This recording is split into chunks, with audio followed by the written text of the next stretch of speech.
Thank you for your patience. So I am Christian Pierce from the Competence Center for Diversity and Inclusion, and we are jumping into the final session of today's deep dives with the CCDI. We will be having Dominique Day speak today.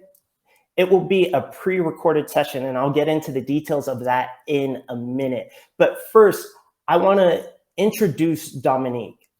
She's an inspiration for those of us who are looking to fight racism, not just in Switzerland, but globally as well.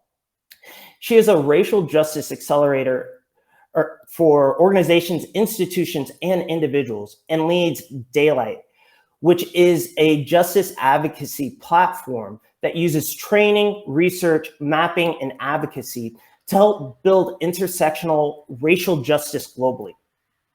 Dominique also sits on the UN's Working Group of Experts of People of African Descent, or WGEPAD, for those of you who like acronyms.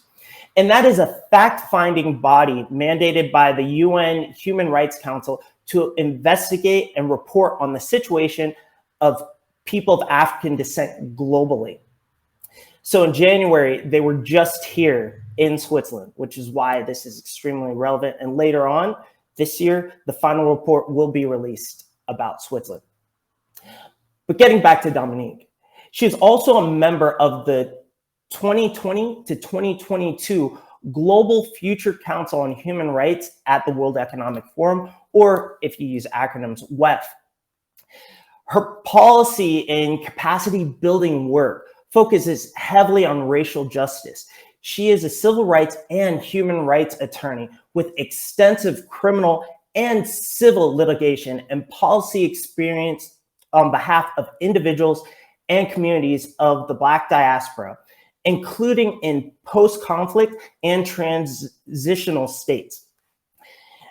And her undergrad was from Harvard University, where she graduated with honors and has a Juris Doctor from Stanford Law School. So going back to what I was saying about this being a pre-recorded session, because Dominique is based in California, we decided to pre-record it because of the time difference being 9 hours. And so we could still have it today during lunchtime here in Switzerland. So while I encourage you to continue to leave comments and questions on LinkedIn, like you've done in the previous sessions, I want to make it clear that I am in no way answering on Dominique's behalf regarding any questions or comments you may have regarding her talk. However, if you do have other questions regarding anti-racism in the situation here in Switzerland, I am happy to address them. One last note before we really get into Dominique's talk. Today is August 24th. 6 days from now will be August 30th. And that will be the 1 year mark of the death of Roger Enzoy Wilhelm, who was cut down, whose life was ended needlessly here in Switzerland last year. If you aren't aware of what happened, I encourage you after today's talk, take some time this afternoon to look up what happened to Enzoy Wilhelm. And if you are aware, or once you become aware, I encourage you to take the time to look into supporting his family and getting involved in organizations within Switzerland that are fighting for justice for Enzoy. Now, with that said, let's transition to Dominique's talk and start today's deep dive. Hello, I am Dominique Day. I sit on the United Nations Working Group of Experts on People of African Descent. And what that is one of the United Nations Special Procedures. It is a fact-finding body mandated by the Human Rights Council to investigate the situation of people of African descent worldwide and to look at how anti-Black racism impacts people's access to their human rights and the types of violations and abuses of human rights that people experience. To this end, we recently conducted a country visit in Switzerland in January of this year. We issued preliminary conclusions and recommendations at the end of the visit, which are available online, as well as the press conference that was held.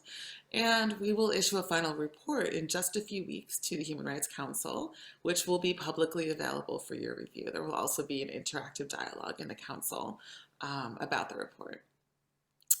One thing we do, it's a great privilege to sit in this space and be able to learn and hear from people on the ground about their own experiences. And one thing we find in country visit after country visit is how similar anti-Black racism is as it shows up place to place to place, even in very dissimilar contexts. From developed contexts to undeveloped countries, we see anti-Black racism shows up often very consistently. We see as you climb the ladder, as we move into elite spaces, but also inside of organizations, that places tend to get whiter and whiter, both in skin color and even within races. We see that the idea of anti-Black racism, the idea of Blackness, and equating that to less than or criminality or other negative characteristics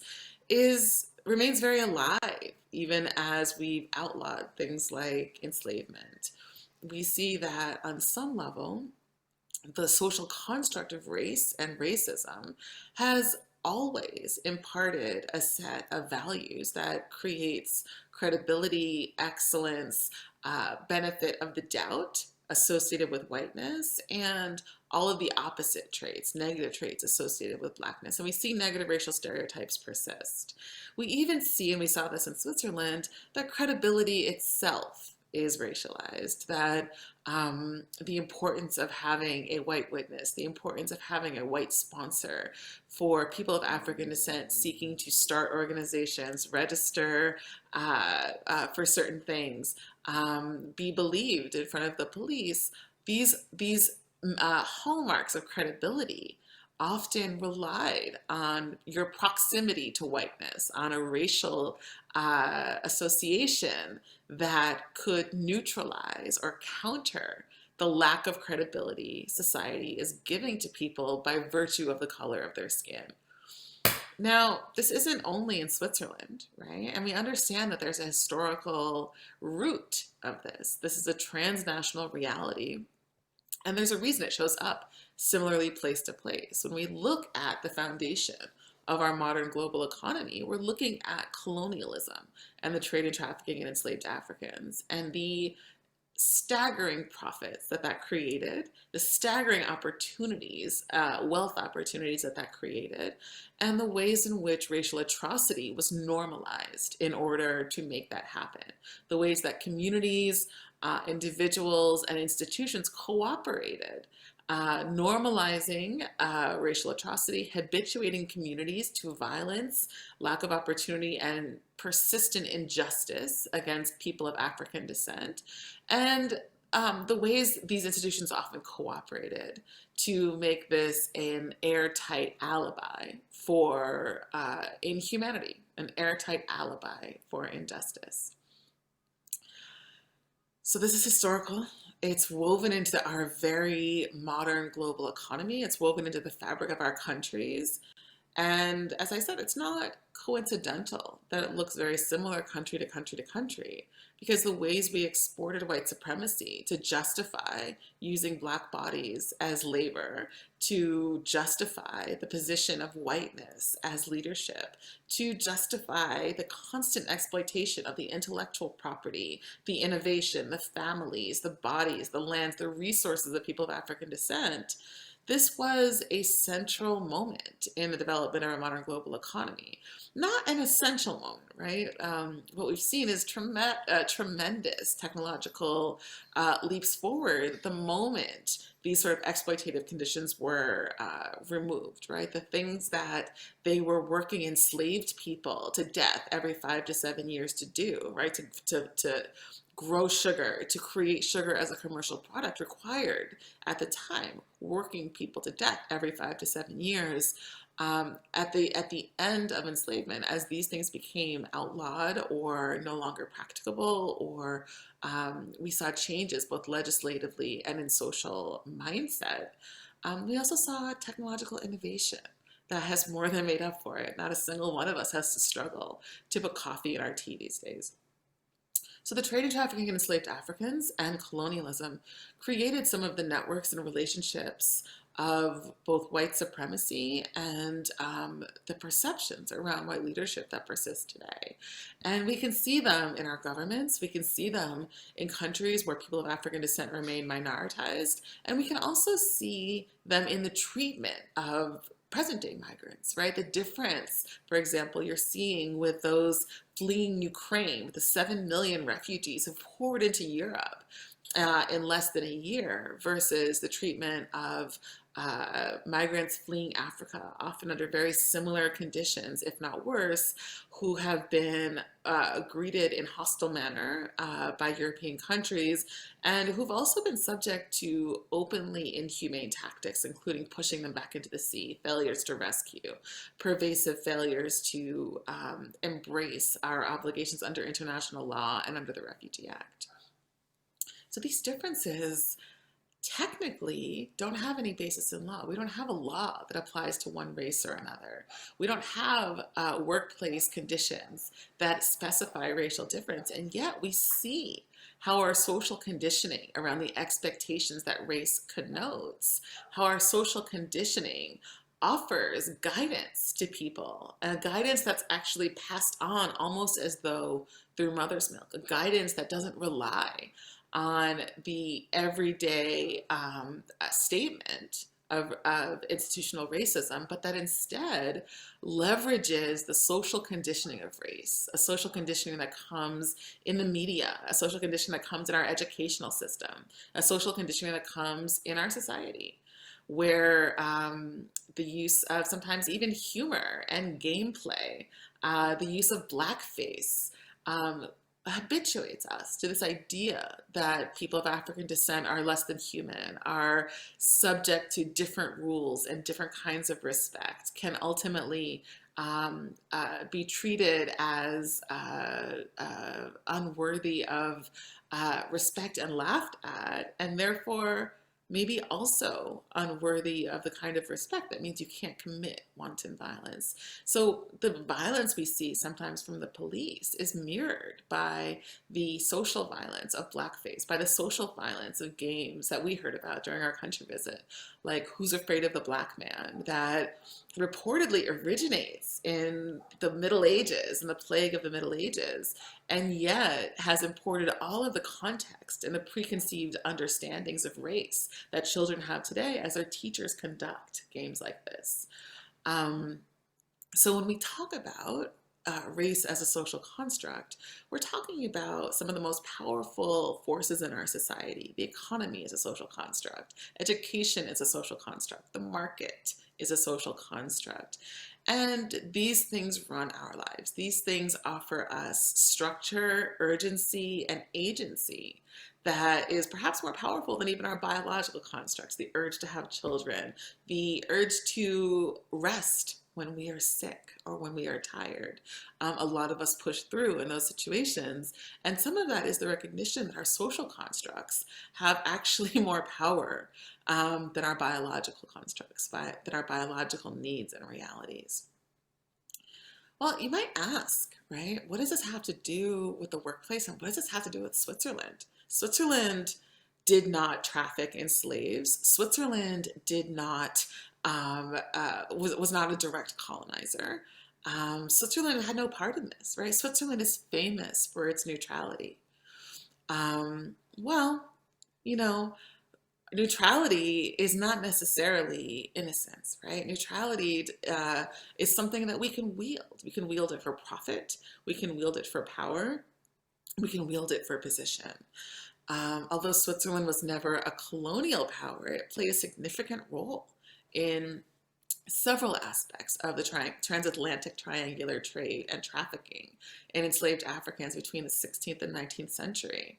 Swiss state entities, including Zurich, including Bern, And Swiss individuals directly purchased shares in the companies and the expeditions involved in the trade and trafficking in enslaved Africans, including the South Sea Company. These were reliable, interest bearing investments at a moment where the credit markets were being defined, at a moment where our modern day markets were being birthed.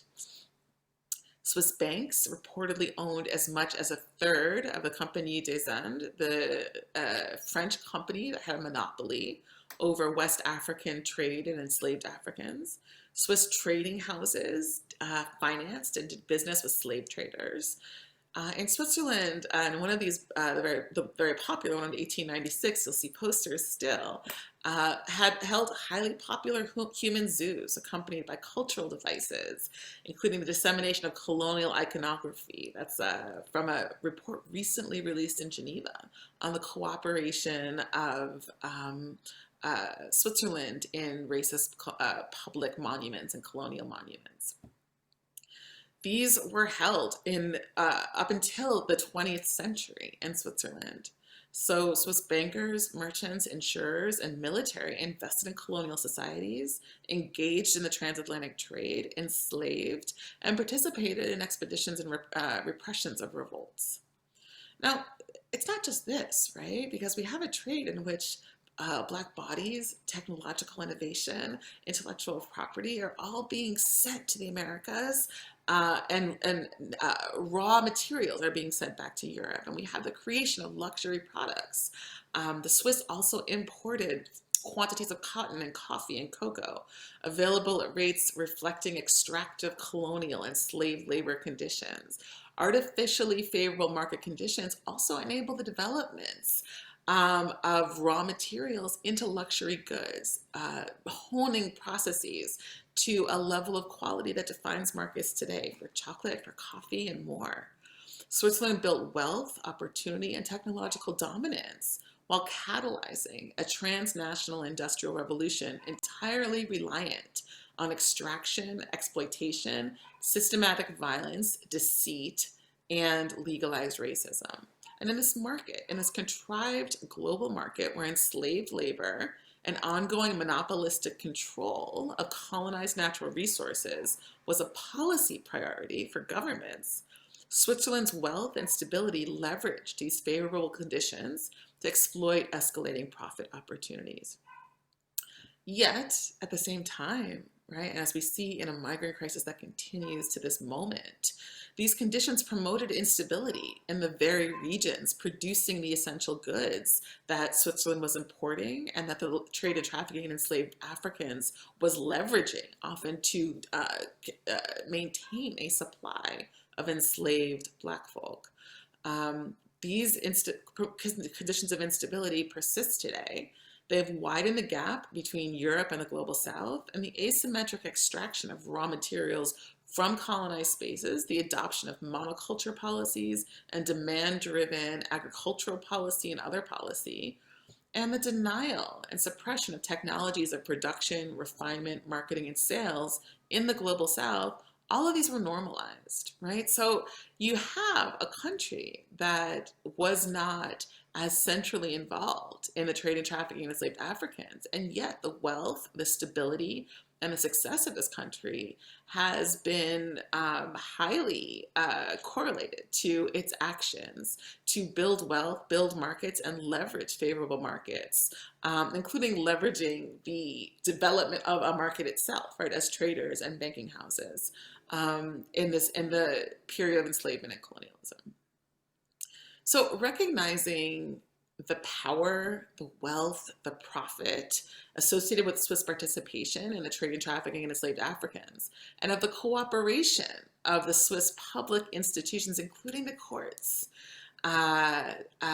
in this, of the participation, the cooperation of this idea of Swiss neutrality, the leveraging of neutrality to whitewash ties to enslavement and the exploitation of people of African descent. This is growing in Switzerland, right? This is something of a narrative that is finally being acknowledged, explored, and enriched by the facts that we know have been out there.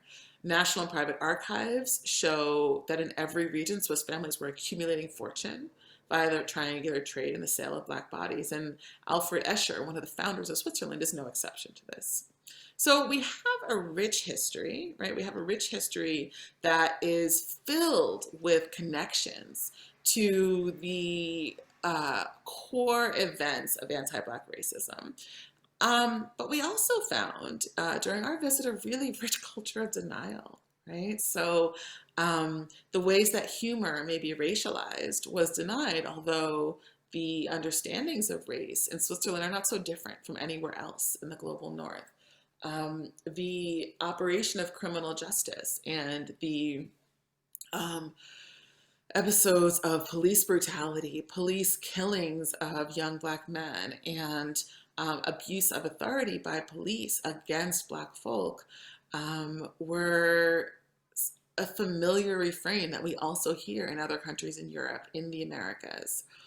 And all of this plays on why we're talking about systemic racism in the workplace, right? On some level, the normalizing effect that these social institutions have, the ways that systemic racism operates in the education sector, where you have the denials of opportunity for students, the suborning of racialized harassment, the permissibility of racialized disparities in education tracks, and the recognition of potential, the systemic racism that we see in the police, where violence can be normalized if it's happening against Black and brown bodies, often with the complicity of the media. The systemic racism that happens in the health sector, where we see Black women and men subject to highly different protocols, including assumptions that our skin is thicker, our pain is less, our symptoms are our imagination, even where clinical tests bear them out. All of these systems tell us why there is a pervasive problem of systemic racism in employment, why institutions, workplace institutions, continue to struggle to dismantle systemic racism therein and continue to struggle to acknowledge their complicity in ongoing racial hierarchy. The social conditioning of systemic racism that we get in schools, that we get by the media, that we get throughout our society, tacitly reinforced interpersonally, right? We give it to our children too. All of this tells us there's a really important context that situates the workplace within one of many institutions that has cooperated in perpetuating white supremacy, perpetuating racial hierarchy. So the question for us first, when we're talking about the workplace, is what have we normalized, right? What have we actually come to see as normal that in fact is highly racialized? And excuse me, one of the things we can talk about is the idea that racism is everywhere. We choose to accept it in certain spaces. We choose not to challenge it at every minute. And yet in the workplace, it is a much more common thing to see people wanting to eradicate the racism that exists and to normalize some sort of promotion and opportunity grounded in equity and excellence, even though we've never actually seen that, right? But there's a reason these things look similar country to country. The workplace is someplace we see as within our control as well, right? So what we might tolerate in public life, in private life, in the workplace, we see our qualifications and our expertise as adequate to earn us the respect and the regard of our peers, of our managers, and of the people we supervise. And yet, even in this area, we find durable racial disparities. From elite personnel to unskilled labor, we can track the racialized nature of promotion, of hiring, of opportunity, and even of how people are evaluated. Where we have data, we're able to see the bias and racialized bias continues to really structure the conclusions people draw. So this isn't small, right? This is something that is deeply embedded within our social mindset, and we often look to the media, to our entertainment outlets, to the police, to the horrible events we sometimes see in public spaces. We look to these and we let them implicitly justify our racialized beliefs without recognizing that these systems of racism operate in conjunction, that they reinforce each other, and that we've been taught, right? We've been habituated to accepting them rather than to challenging them. Um, and some of the ways we do that are also really evident country to country. When we do our working group country visits, we see a lot of the same manifestations of racism, but we also see a lot of the same protective structures that protect systemic racism. And one of these is a culture of denial, right? One of these is a constant denial that people, institutions, their decision making in any way could reflect racialized norms, that people could be racist without uh, feeling racial hatred, that racism could not, the idea that racism is normalized in our decision making, in our evaluations of credibility, in our evaluations of excellence, is something that people really struggle with because for white people, it offers the very troubling inference that their successes, that their privilege, that their power is unearned and undeserved. And for many people, there's research on this actually.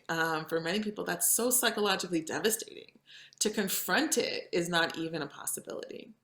So we've worked around that, right? We talk about unconscious bias. We talk about white privilege. We talk about ways that we can confront racial disparity without psychologically confronting the role of bias and the perpetuation of bias in our everyday. Can we confront racial disparity without confronting the fact that many of us have inherited unearned privilege and others of us have inherited unearned burdens, right? And at the end of the day, to not confront those biases, to not confront the realities of how systemic racism operates, suggests that we are comfortable to perpetuate the very injustices we say we don't believe in, right? We talk about inequality and inequity on the basis of race. We're not talking about systems and ghosts in the machine that operate without our cooperation. We're talking about very significant individual conduct, decision making, subjective decision making by individuals with small amounts of power, teachers, but our managers, middle level managers, policymakers, a government worker, a police officer. We're talking about decisions made by individuals that cooperate with a broader racialized norm that says white is right, black is risky, right? These racialized norms are evident in the racial disparities we can find in any of our systems where we have data. And these racialized norms continue to structure our decision making because there's a lot of positive feedback for doing this. So, in a culture of denial, we're also looking at the ways that people's denial of racism, the ways that people's refusal to consider, to acknowledge, to admit, to confront their own biases on the basis of race contribute to almost a protective shell, insulating systemic racism from review. And in that space, we see a really powerful urge to label any incident of racism or any instance of any kind of racial inequity or injustice as an isolated example, right? We can give you 100 examples in the educational space. We can give you 100 examples in the workplace, and each of these can be explained by somebody made a mistake, somebody made a bad decision, this person was acting outside their training. And yet, when you have 100 examples, you have what is by nature a systemic problem. A problem we have with that is that not everybody wants to come forward with their examples. Not everybody is looking to dismantle systemic racism. A lot of people just want to go through their day, make their paycheck, go home, and spend time with their family with as little drama as possible. And that's fair. What it means, though, is that the culture of denial can be very powerful because individuals are not coming together. Often individuals are not sharing their stories. And the constant reference of any specific incident as isolated and as capable of being dismissed because of a mistake or misconduct or an error in judgment, or even just denying that it's even racialized. This has allowed countries, organizations, and individuals to really ignore the impact of racial bias on everything, on the bottom line in terms of profit, on the bottom line in terms of inclusiveness, on the bottom line in terms of our commitments to equality and equity, our commitments to human rights. It also hides the way systemic racism transforms itself. There's some really powerful literature about how we often saw the legalized racism of enslavement transform into other forms of racial hierarchy as legal racial hierarchy has been dismantled over time. That we haven't actually diminished racism, we've just transformed it into harder to pin down misconduct. And the example, for example, that Michelle Alexander uses in the US is that we go from enslavement to sort of the Jim Crow South that was in existence at the time of the United Nations to currently the mass incarceration. But let's talk for a second about the Jim Crow South, right? Because you have a period where people were excluded from the workplace, excluded from every kind of opportunity, also excluded from voting, excluded from all sorts of other things. And the UN comes into play, right, after World War II.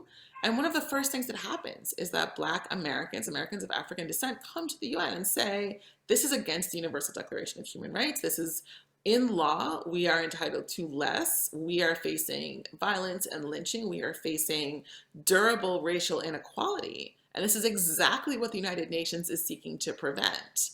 And the United Nations found ways to ignore this claim, to dismiss this claim. So it was W.E.B. Du Bois and the National Association for the Advancement of Colored People, the NAACP, in the 40s.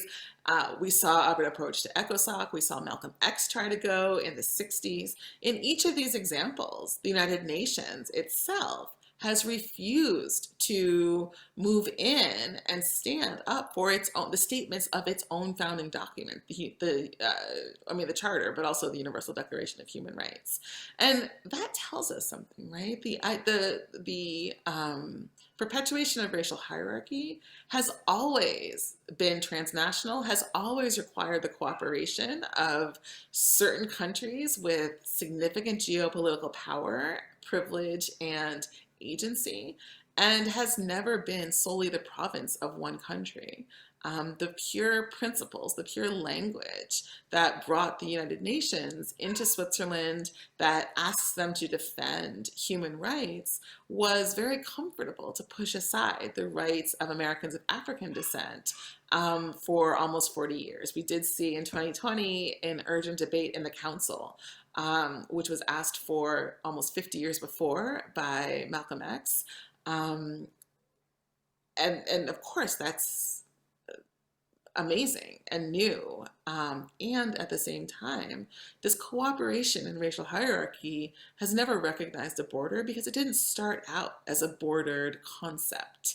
It always started out as a way to maintain power, privilege, wealth, and the agency of the global north. So the fact that it transforms from place to place, from time to time, is not entirely surprising, right?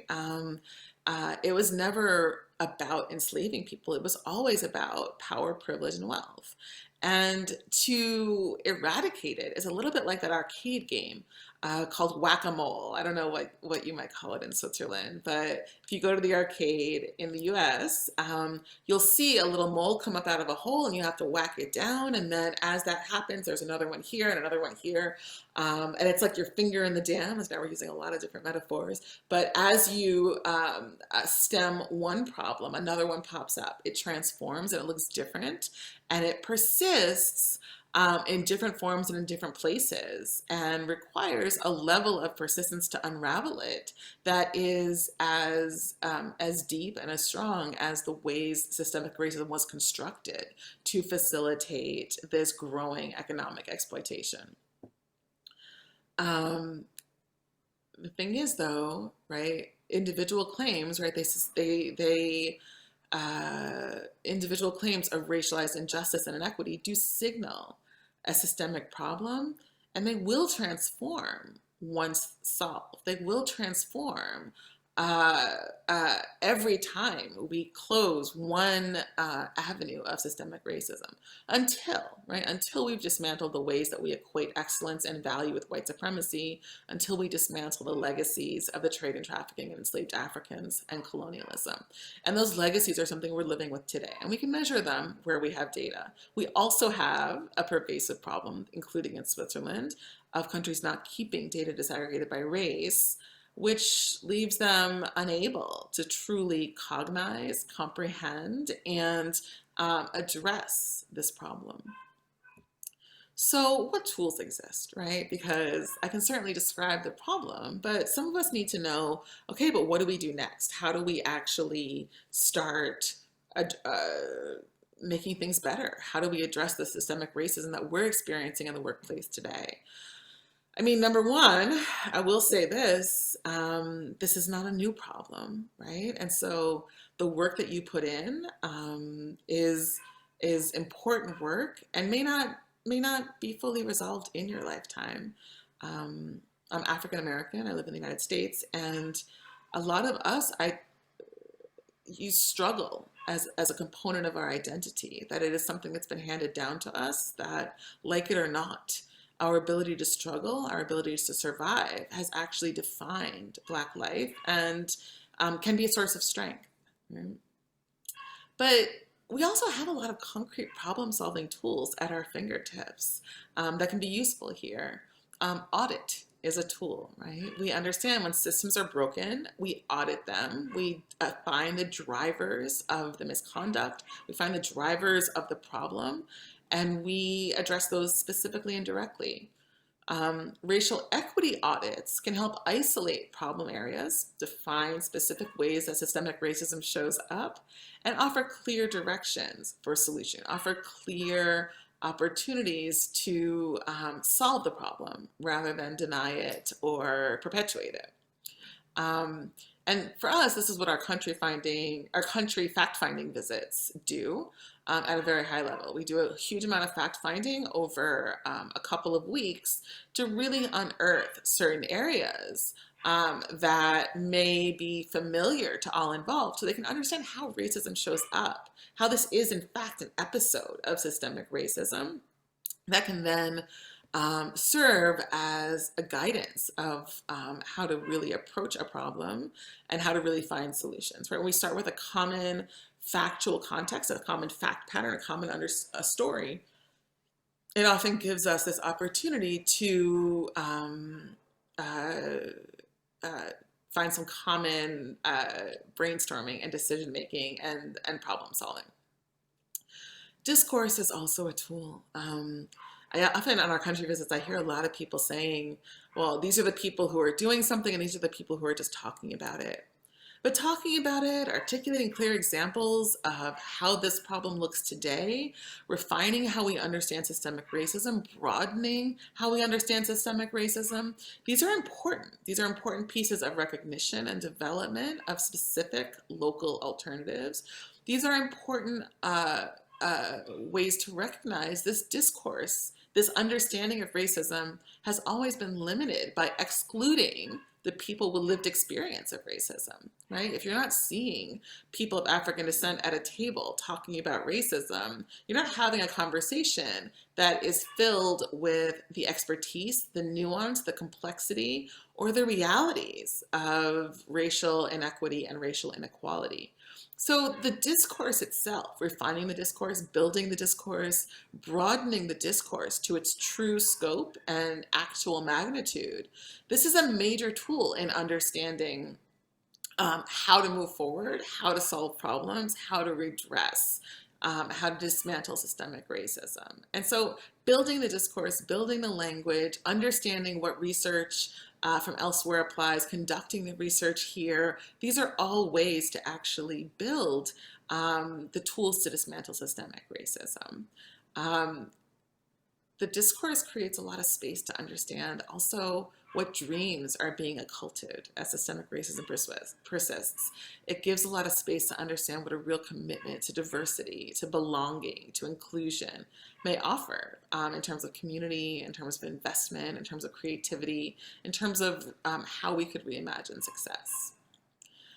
Confronting our own bias is also a tool. There's some really interesting research that says it's not that helpful to have people just talk about racism. It's not that helpful to have a training where someone explains to you how racism exists in the world. What's really helpful is examples, like counter stereotype examples, people in positions of power who look every kind of way, but also confronting our own bias, that people really struggle to link stories of racism to the ways that they may be complicit, the ways they may participate in and perpetuate systemic racism.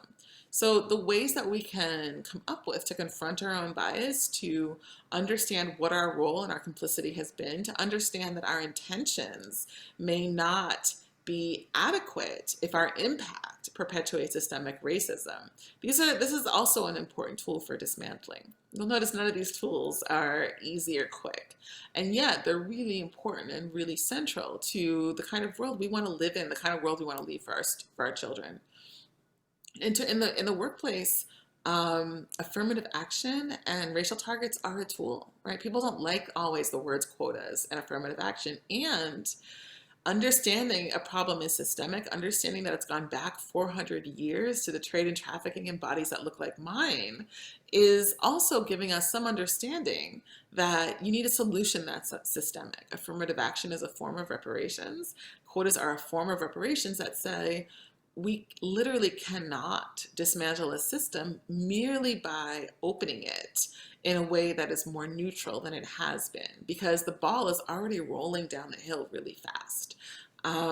So identifying and remedying bias and the actions that perpetuate inequality and racial inequity also relies on embedding people who have complex negotiations with race into every system, into every workplace, into every university, and hoping that you can do that with enough voices, enough diversity, enough commitment, that they can actually have some of the conversations that can help push the envelope forward. That's a lot that we're putting on Black and Brown students, and it's not fair. And some people are not going to want to do it, and that's fine. And at the same time, we absolutely need to dismantle single stories of race and equity. We need to dismantle the idea that race and racism looks only one kind of way that can be outlawed and we can be done with it. This isn't something we can move on from because it's so woven into the fabric of our societies. Data is another tool. We are able, where we have data disaggregated by race, we are able to look at where racial disparities exist, and then we can look at those specific processes to say what is driving the disparity. When we see fewer children of African descent going to college by rate than white children, what is happening with teachers at the university level? What is happening with teachers at the secondary school level that is changing the destiny of so many children on a racialized basis? So when we have the data, we can highlight the disparities, we can offer some directions for remedying, and we can also understand who might be driving some of these disparities, and we can talk to them and try to figure out what aspects of their process are actually central to racial inequity. What is, how are teachers evaluating students? How are teachers disciplining students around racial things? How are people in the workplace rewarded or evaluated on their commitments to equity, diversity, belonging, and inclusion? And I guess that's going to lead me to the final tool I want to talk about here today, which is that incentives are a tool. Our commitments to equity should be embedded in the evaluation, hiring, and promotion processes. Innovations in racial equity should be rewarded and separately incentivized. And our understanding of our commitments to equity and equality, our commitments to dismantling systemic racism need to also encompass our understanding that this has to be something that individuals feel incentivized to do, and individuals feel authorized to do, and for which they will be rewarded, just as they would be rewarded for any other positive action in the workplace. So this is a lot to think about, and I appreciate your attention in this conversation and in this struggle for us. And I hope you will take a look at our country report that's going to come out in just a few weeks in Switzerland.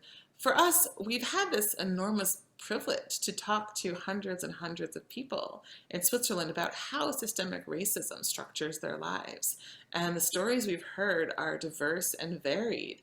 And yet, as I said, often very similar to stories we hear other places. And this in itself gives us an opportunity. We can leverage each other's understandings. We can leverage each other's research. We can leverage each other's best practices. And what this means is the workplace as an area where people make these complaints and are less willing to just sort of swallow the indignity of systemic racism is a real opportunity for a space of reform, a space of reimagining, and a space of reshaping our social interactions.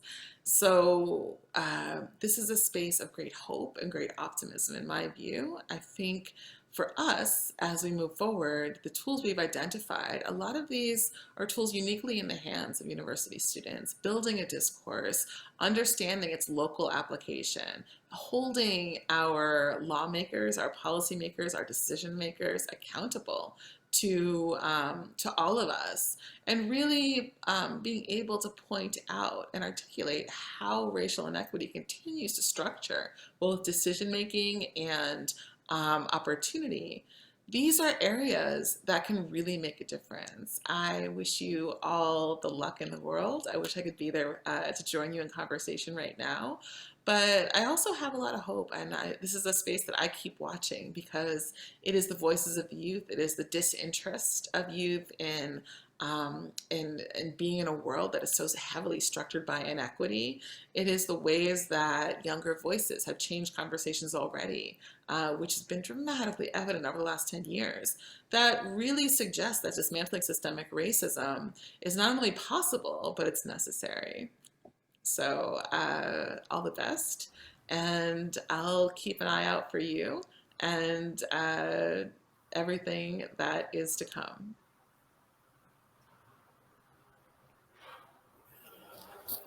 Wow. There was so much there. I hope you were able to take some notes. I was taking notes as well. I hadn't actually watched this recording beforehand. So it was phenomenal. It was powerful. It was accurate. It was true.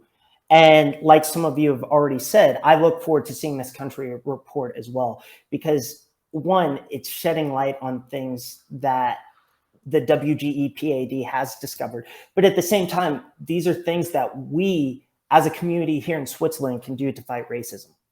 Now, with that said, given the time remaining, I want to address some of the questions and comments that have come up.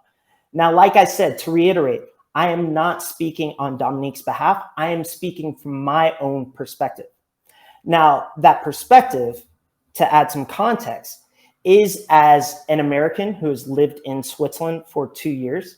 The US government, when we get into some of these questions, specifically the one Maria asked, the US government sees me as race black, skin tone medium. So when we look at the way that racial hierarchies are still persistent in today's world, given the history of colonialism and slavery and racism, they still have a huge impact. So with that said, I want to get into Maria's question, which was really discussing Nazi ideology and how that can be connected to today's racism spectrum. What is scary about Nazi ideology is where they got their inspiration from. So I would encourage you to look up a book called Hitler's American Model, written by James Whitman. men. But what really, what really that says, and what we can really trace back to where Nazi ideology kind of got their inspiration from, is the American model, the US Jim Crow laws, and the anti-miscegenation laws. Miscegenation being a bit of an antiquated term for the mixing of races, which we saw anti-miscegenation in places like the US and then South Africa as well. So going back to Trevor Noah, his book, Born a Crime, he was literally born a crime because his parents weren't legally allowed to have that relationship. So let's go back to the US quickly though. So US Jim Crow laws, Dominique referenced Michelle Alexander and the phrase like the new Jim Crow. So Jim Crow laws were specifically targeting Black Americans after the Civil War to ensure that there was a separation of the races and that on this racial hierarchy, Black people were seen as less. So you had things like a one drop rule, which basically said if you had any Black ancestry, any Black in you, you were considered Black. You had the brown bag rule, which literally, like, you know, they'd hold a brown bag, a paper bag to someone and compare the skin color. And if it was just as dark or darker, that person was considered Black. You had things like whether a pen or a pencil would stay in someone's hair. So when you look at this legacy and this interconnection of racism and discrimination going back to Nazi Germany, there was an inspiration there from the US. And then to take it one step further before we continue on, not only were the Nazis inspired by Jim Crow, but they were also inspired by the way Americans treated indigenous people or Native Americans and how they essentially eradicated Native Americans in order to build this nation. So like I said, Hitler's American Model, if you want to look more into that, is a book I recommend. Going into some of the other questions, like from Ivana, when we look at the word xenophobia, it's a phobia. It is a fear of someone who's foreign, of a different culture. So there is a practical way to discern between racism and xenophobia. There is an intersectionality there where you can address the two. But what we tend to do in Switzerland is kind of fall into the fallacy or the trap of what is Swiss. Now, when it comes to racism, there are Black Swiss citizens, there are people of color who are Swiss. And so this idea of xenophobia does not apply when you're looking at Swiss citizens. Now, xenophobia is when it's tied to racism, looking at those who are foreign and the issues they face because of the way they look.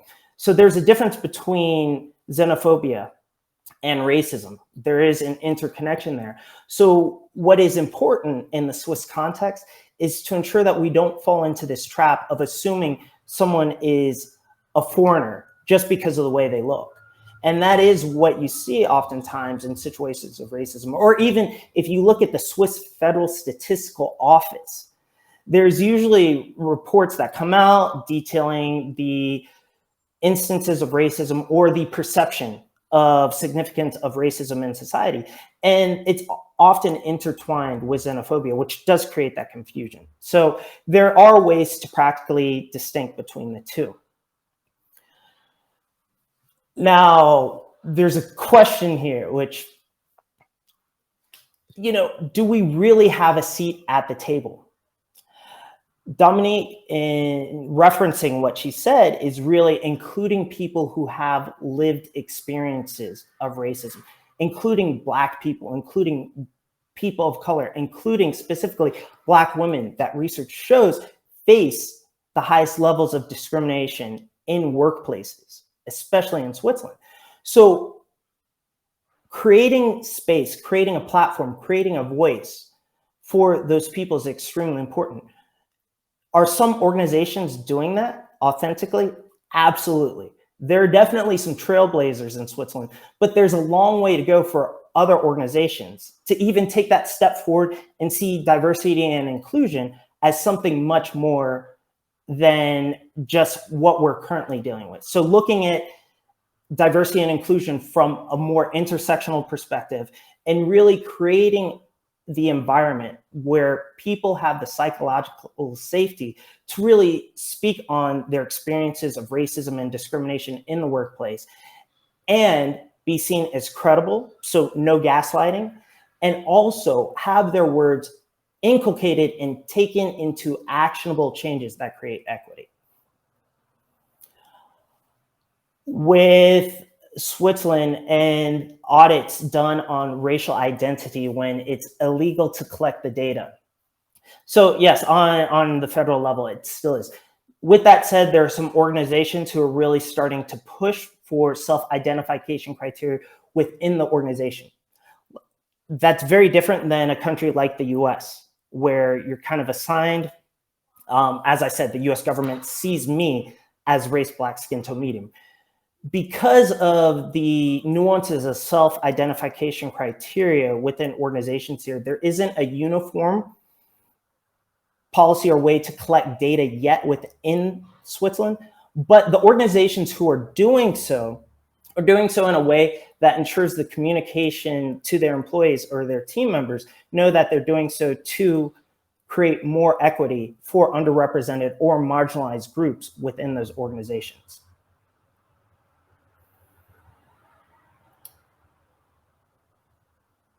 Now, with that said, thank you very much for some of the other comments. We don't necessarily have the time to address everything, but that was a very insightful discussion and looking at what you all are saying on LinkedIn. With that said, I'd like to start to conclude not just today's session, but our overall 2022 deep dives with the CCDI.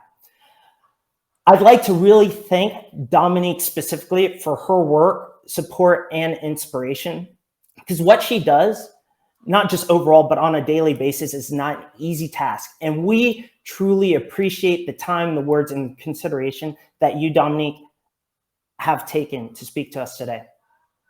I'd also like to thank my colleague, Aida German, who is behind the scenes throughout this whole year. She has been phenomenal in making sure that the video works on Restream and that I'm able to see and respond to your comments as well. I'd like to also thank you all for listening in and continuing the fight against racism.